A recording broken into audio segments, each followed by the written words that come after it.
ici Legend Motors.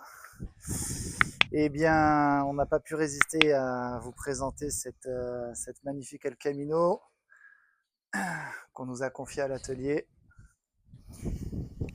et qui fera l'objet de quelques vidéos. Pour le coup, on est très très content déjà de la découvrir, de la voir. Elle est magnifique, magnifique, magnifique.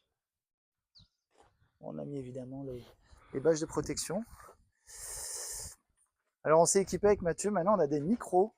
Certains d'entre vous nous ont fait la remarque que le son était pas top, donc petit à petit, grâce à vous, on se professionnalise, en tout cas au niveau audio et vidéo. Donc, regardez cette face avant, elle est incroyable. Magnifique. Donc là, on est sur un modèle, donc El Camino, c'est Chevrolet. V8 évidemment. On est en 1978, c'est bien ça, Matt? Oui.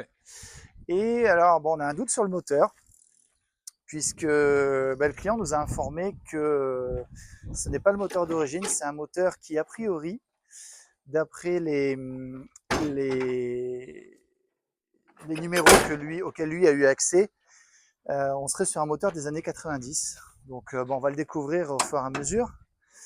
Ce qui est intéressant là tout de suite, ce qu'on voit, c'est qu'on a déjà une petite prépa carbu avec un Edelbrock 4 cœurs.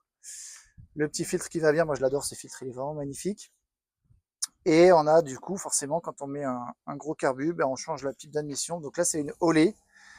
Donc ça a été un peu bricolé. En général on associe la pipe Edelbrock avec le carbu Edelbrock. Donc là on voit qu'on est chez Olé. On a un défaut d'étanchéité ici sur le cache-culbut. Bon, c'est un véhicule qu'on découvre, qu'on n'est pas son historique. Et là, en l'occurrence, tiens Mathieu, c'est quoi les missions qui sont les nôtres sur cet El Camino? Déjà, le contrôle technique pour pouvoir la faire valider. Donc, on est en train de voir un peu les jeux au roulement, le circuit de freinage. Il y a quelques fixations aussi dessous où, qui sont un peu desserrées ou mal fixées. Donc, on va s'occuper de ça. Dessus, on a fait quelques petits réglages parce qu'il y avait la portière aussi qui était bien décalée. Là, je me suis occupé. Donc, système purge de frein. Et il reste encore l'avant parce que c'est quand même pas mal grippé et le liquide de frein était vraiment très sale. Tu peux nous montrer Mm. l'ancien liquide Ouais. de frein, s'il te plaît? Bah, là, j'ai une partie. Il est déjà mieux.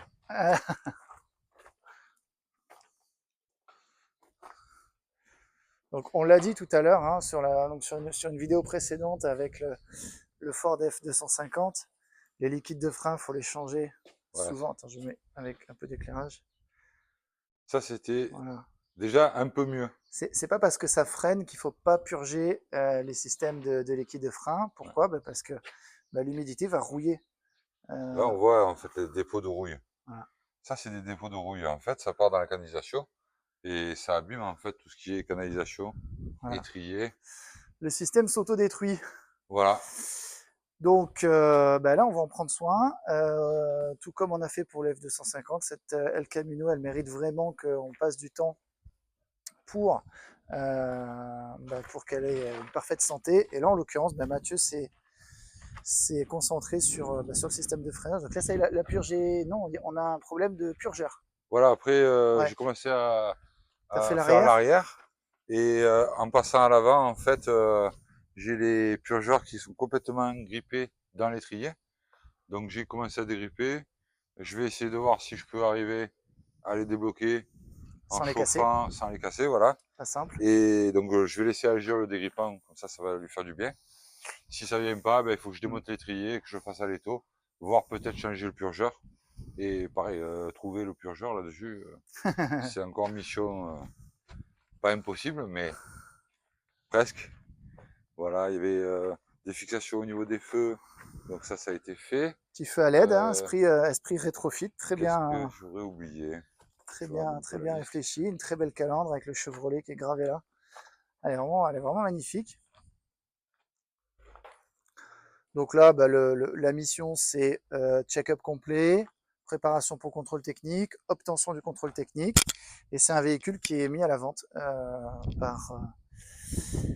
par notre client.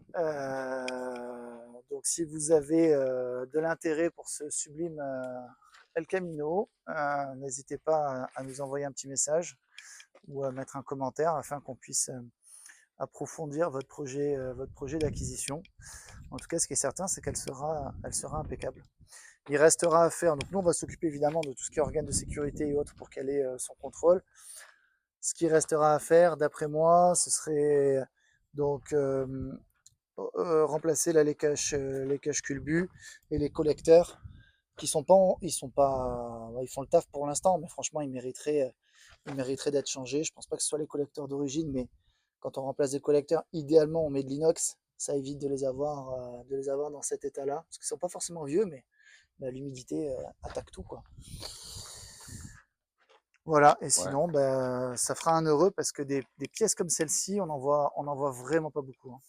Elle est magnifique.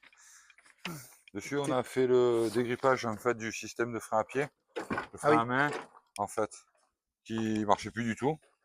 Donc voilà, ça se fait ici. On a voilà le levier.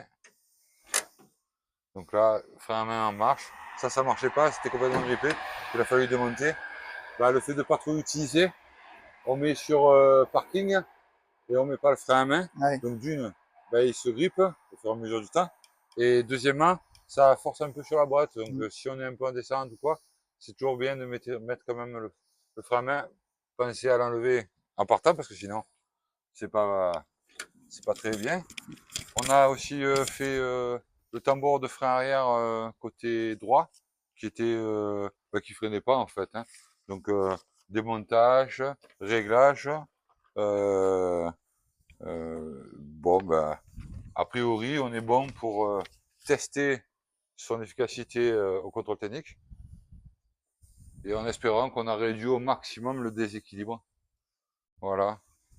Donc entre ça, la purge, les petits travaux, on met aux normes. Là, j'ai vu que sur le roulement, avant, il manquait la goupille qui tient l'écrou du moyeu. Donc ça, si ça s'en va, c'est la roue, on perd la Ça, roue. c'était hyper dangereux. Donc voilà, c'est dangereux.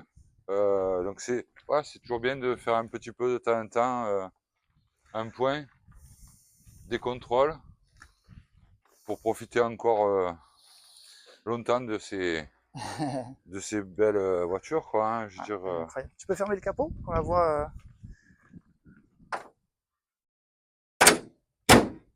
ouais. La ligne, elle est dingue. Cette voiture, elle est vraiment incroyable. Avec les Américains pour faire ça.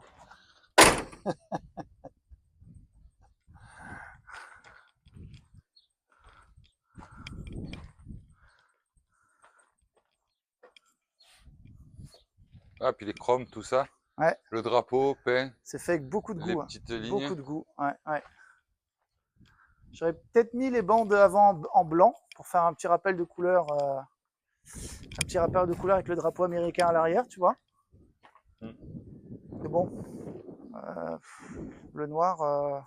Ça lui fait. Ouais, ça va avec la calandre. Ouais, ça va avec la calandre. Ouais. Mais waouh, quelle beauté. Ouais, les amis, on voulait vous la présenter. Il y aura évidemment d'autres vidéos sur cet El Camino. On va en profiter avec l'accord du client, évidemment. Mais on va en profiter pour, petit coup de colle. Voilà, pour partager ça avec vous. Et gardez en tête que le véhicule est à vendre. Une belle opportunité.